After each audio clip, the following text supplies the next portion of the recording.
Hello everybody and welcome to Gene's Reviews from a regular dude, where I do trailer reactions, I react to YouTube videos, I review YouTube channels, occasionally I'll review a movie, but really, I just do whatever the hell I want.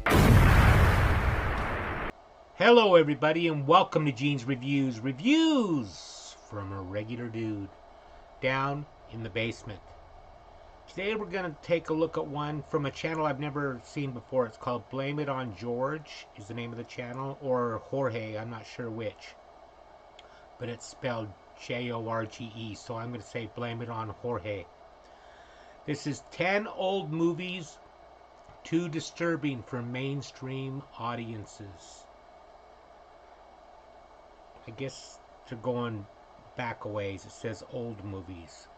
So let's check this out. For as long as Hollywood has been around, filmmakers have endeavored to make dreams come to life. As far back as a century ago in film's infancy, attempts at grand spectacles were already being made, and Hollywood has never stopped trying to improve its capacity to blow our minds. But it was also discovered early on that going straight for the theater center was just as effective, and often cheaper, than giving the audience visions of the fantastic. So today, we're going over 10 early films that are every bit as unsettling today as they were decades ago, some that were even deemed too disturbing for mainstream audiences. Number 10. Freaks, 1932. I knew this one was going to be on here. Todd Browning was already a veteran film director by the time he scored an enormous success with 1931's Dracula, the Bela Lugosi starring classic that helped to define the horror genre. Due to that film's groundbreaking success, Browning was given pretty much free rein to create a unique vision for his next project. He did not fail in that respect. His 1932 film Freaks has been described as inhabiting a genre all its own, one that no other filmmaker has dared to touch. It's the story of circus sideshow performers, a trapeze artist and a strongman, who conspire to kill one of their fellow performers for his inheritance. But the cast was populated with actual freaks. Yeah. Circus performers recruited by the producers, including conjoined twins, a limbless man known as the Human Torso, and others with the types of deformations that audiences had simply never seen. Test audiences were treated to a horrifying ending, in which the scheming pair are attacked by the freaks during a rainstorm, with the strongman castrated and the trapeze artist mutilated beyond recognition. Most of this ending has been lost, as these test audiences were appalled, and one woman even threatened a lawsuit against production company MGM, claiming that the film caused her to have a miscarriage. Despite being given a new ending and undergoing other extensive cuts, the film was still considered extremely controversial upon its release. It effectively ended Todd. I can totally understand that, because that would be offensive now. I can't imagine back in, what they say, 1932? In the 30s anyway? That's crazy. Other extensive cuts. The film was still considered extremely controversial upon its release. It effectively ended Todd Browning's career, and was completely banned in the UK for 30 years. Yep. Probably put it on the video nasties. The Brain That Wouldn't Die, 1959. Shot in 1959, The Brain That Wouldn't Die didn't see a theatrical release for 3 years, as distributors were leery of its content. American International Pictures, never a studio to shy away from schlock, released the film to drive-in theaters in the summer of 1962 to shock audiences, who got a look at what might be considered the first gore film. A mad transplant scientist accidentally decapitates his fiancée, but manages to keep her head alive in his lab with mad transplant science. While he searches for a new body for her, she develops a telepathic connection with a hulking monster that lurks behind a locked door in the lab. The monster gets free, but the chaos that ensued was not exactly what 1960s audiences were used to seeing. Its first victim had his arm ripped right the hell off, the stump leaving a bloody smear on the wall as he collapses. The second, the mad scientist himself, has a giant chunk bitten out of his neck and spat on the floor as the lab burns down, killing everyone in it. This type of shocking violence, coming near the end of what had been a reasonably conventional sci-fi movie, disturbed audiences and contributed to the film's reputation as being ahead of its time. No pun intended. I can see how it would be disturbing back then, but now it's pretty laughable, kind of, don't you think? Ah, La Barbe. Never heard of that. 1906. Segundo Duchamp has been called the Spanish George Méliès and the most significant Spanish filmmaker of the silent era. Like Méliès, he was a pioneer in camera tricks and editing techniques, and employed both early and often to sometimes disturbing effect. In one of his most famous short films, Ah, La Barbe, also known as The Funny Shave, a man is jovially preparing to shave when he decides to take a taste of his shaving cream. This apparently leads to some odd hallucinations, as he sees a series of grotesque caricatures before him in the mirror, each one freakier than the last. That's really good for While 1906. the film's subject doesn't appear to be particularly alarmed, it's safe to say that this is not anything we'd ever want to see in our bathroom mirror in the morning. It takes our hero nearly 2 full minutes to snap out of his shaving cream-induced stupor and react in the appropriate manner. It's like he's on mushrooms or something. The Man Who Laughs. The 1928 film The Man Who Laughs was an American production with a German director, famous for working in that country's typical expressionist style. It's a romance and a melodrama, not at all a horror film, but its main character, Gwyn Plain, although he's supposed to be sympathetic, is simply impossible to look at without hearing that small creaking sound in that part of your brain where nightmares come from.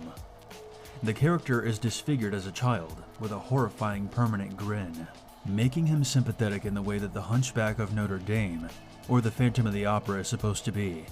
He works as a circus freak, of course, and pines for the love of a blind girl before receiving a big inheritance and happily selling away to I think England. I've seen clips on this one Really, before. that's it.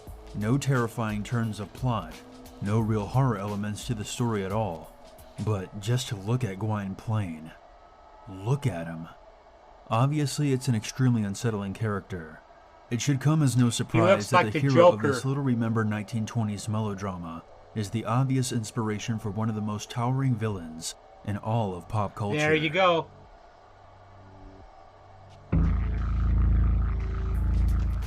L'Inferno, 1911. The long and storied history of Italian cinema begins with the 1911 film L'Inferno, the very first Italian feature film ever made. The film raked it in at home and overseas, grossing $2 million in 1911 money in the United States Wow, alone, that's a lot despite, back then. or maybe because of, the fact that it is really frickin' disturbing. Even today, the film's old-timey qualities tend to enhance the creepy factor. rather Wow, than that diminish it. gives me chills. It's based on Dante's Inferno, and its depictions of hell, with suicides hanging from trees and demons torturing hopeless souls, were freaky enough to be reused several times in films as late as 1954. That is In fact, amazing. Censors required that the 1911. 33-year-old footage be removed from the 1944 film Go Down Death because, among other reasons, of a scene in which a woman's naked breast is briefly seen, which must also be a cinematic first. L'Inferno showed very early on that people would pay good money to have the shit scared out of them, and filmmakers around the world took note. Man, could you imagine being around in 1911 and watching a movie like that? I don't think you'd ever be the same again. Maniac. Maniac was directed by Dwayne Esper, who was not so much a film director as he was a smart businessman who knew how to exploit the public's taste for the strange. Esper worked outside the traditional Hollywood system, taking his pictures on the road and advertising them with lurid flyers promising all manner of craziness that was forbidden by the Hays Code in Hollywood films. He bought the rights to the aforementioned freaks and was also responsible for a lot of exploitation, direct with titles like Marijuana, Weed with Roots in Hell. Produced in 1934, it tells the story of a vaudeville actor and a sex pervert who murders his doctor and assumes his identity, but the whole film plays as if it were put together by an actual lunatic. True to its subject matter, it features startling amounts of partial and actual nudity for a film its age, and features one notoriously gruesome scene where a live cat has its eyeball popped out, which is thought to either be a very good special effect or the clever use of a cat with a false eye. The film serves up plenty of psychoanalyzing and purports to be some kind of cautionary tale, as if it weren't giving its audience exactly what they came to see. I don't like watching movies where animals are killed or hurt. It disturbs me too much. Häxan, 1922. Heard of this one. The 1922 Danish film Häxan, subtitled Witchcraft Through the Ages, is a visual masterwork for its time. Presented as a documentary, it puts forth the idea that the Salem witches were suffering from mental illness, but this is neither here nor there. When the film segues away from its informational portions and into its vignettes, that's when the unadulterated horror takes over. Director Benjamin Christensen portrays a truly terrifying Satan who lures women from their beds in the middle of the night. Pretty creepy, for sure. There are also depictions of torture, grave robbing, and full-on nudity, though more of the artistic than gratuitous type. It was all enough to earn the film a ban in the United States, although it was highly acclaimed in Denmark and Sweden and was the most expensive Scandinavian production of that time. Some of its more disturbing footage would be recycled later for low-budget exploitation projects, such as the aforementioned Maniac. Wow. There's some crazy stuff from a long time ago. Meshes of the Afternoon. While she is not exactly a household name, the experimental films of Maya Deren influenced a legion of Hollywood filmmakers. She boldly embraced any and all techniques that would serve her vision, and her films are notable for pioneering techniques like jump cuts, superimposition, multiple exposures, and slow motion. Perhaps her best-known short film, 1943's Meshes of the Afternoon, is a masterpiece of ominous mood and circular narrative whose influence on film in general is plain. Our heroine, Deren herself, is having a very weird day. Events seem to keep repeating themselves and things in her home keep moving around. And then there's the matter of the black-cloaked man with a mirror for a face. The short's unprecedented use of bizarre camera angles and its droning, percussive, and unnerving soundtrack add to the entire hallucinatory experience. Deren's intent was to create a visual representation of devastating psychological issues, and it's safe to say that she succeeded. While few are familiar with this piece, film scholars acknowledge its impact. The BBC cited it as the 40th greatest American film of any kind ever made. That one looks a little bit too out there for me. I don't think I'd care for that one. Eyes Without a Face, 1960. Among horror fans, the 1960 French-Italian film Eyes Without a Face is legendary. Released the same year as Alfred Hitchcock's Psycho, Eyes Without a Face barely passed European censors due to its subject matter and received an edited release in the United States. It's the story of a mad doctor who is obsessed with finding his disfigured daughter a new face, even if the donors are less than willing. This 1960 film literally shows, with unflinching detail, the surgical removal of a young woman's face. Wow. And that's not even the creepiest part. The daughter is forced to wear a mask to hide her disfigurement, and its proto-Michael Myers blankness is absolutely transfixing. I want to see and this not one. in a good or comfortable way. Of course, when we actually do get a look at her under the mask, it is not any better at all. Despite a lukewarm reception upon release, the film has come to be considered a masterpiece, and its influence on other filmmakers has been substantial. John Carpenter has acknowledged that Michael Myers' look was inspired by the film. I can see John that. Woo largely The copied mask. the face transplant sequence for his film, Face Off. And yes, Billy Idol also cited it as the inspiration for his hit song of the same name. I was wondering about that. Chien, Andalou, 1929. Chien, Andalou was produced by the Spanish filmmaker Luis Buñuel and famed artist Salvador Dali. As one might expect from any work in which Dali is involved, it does not make a hell of a lot of sense. There is no actual plot.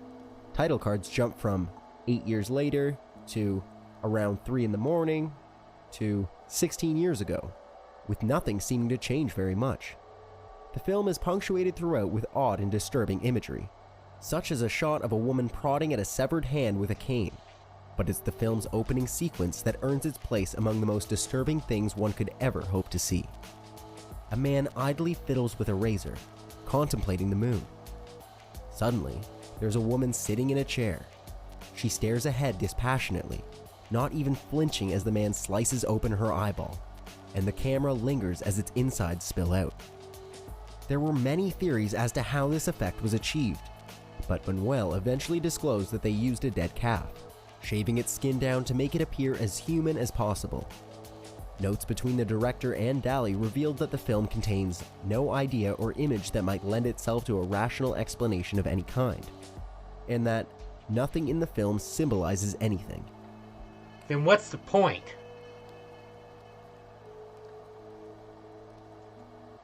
That's weird. I mean, what is the point if the film doesn't mean anything? It's not symbolizing anything. What is the freaking point? Let's do a joke. A woman goes to a fortune teller. As they sit there in the candlelit tent, the mystic waves her hands around the crystal ball, divining the woman's future. Suddenly, the soothsayer's hands went to her face, and a gasp of horror escaped her mouth. "I don't know how to tell you this, so I'll be blunt," the fortune teller says. "You need to prepare yourself to become a widow. Your husband will be murdered in a manner most gruesome before the year is done." The woman was petrified, unable to process the information that's been given to her. Her hands began to shake. Her throat felt like a desert as she barely managed to croak out the question on her mind. "Will I be acquitted?" Thank you, everybody. Make sure you like, comment, subscribe, #MeanGene, all that fun stuff. And if you like this video, tell all your friends, leave a comment down below. And if you didn't like it, then just shut up. And I will see you next time.